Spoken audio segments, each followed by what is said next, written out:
สวัสดีครับยินดีต้อนรับสู่ช่อง YouTube RC อีสานครับ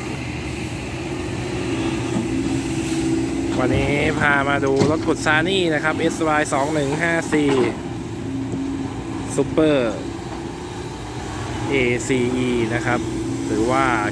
รุ่น 10ก็ชั่วโมงนี้ต้องบอกว่ายอดขายถล่มทลายครับสำหรับรุ่นนี้เป็นรถขุดยอดนิยมนะครับราคา3 ล้านกลางๆครับแหมเจ้าฮีโน่เมื่อกี้มีปัญหาครับสตาร์ทไม่ติด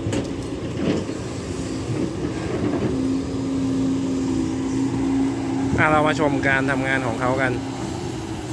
สำหรับซานี่ SY 2154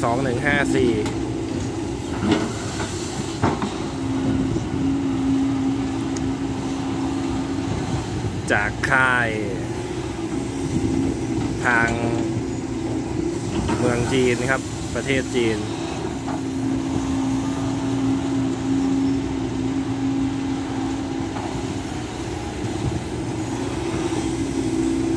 ถือว่าทำการตลาดได้ดีครับ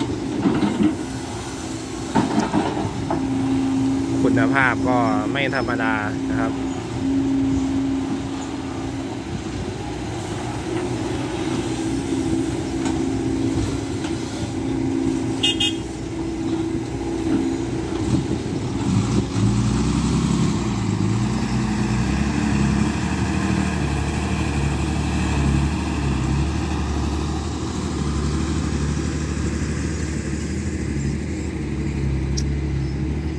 เป็นไงครับพี่น้อง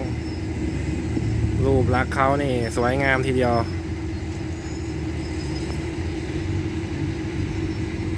เจ้าฮีโน่ของเราจะรู้สึกว่ายังมีปัญหาอยู่ครับสตาร์ทไม่ติดนะครับเมื่อกี้เครื่องดับ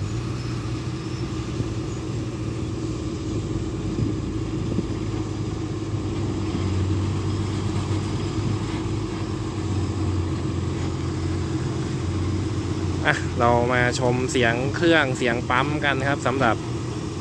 SY 2154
เจอดินเหนียวครับงานนี้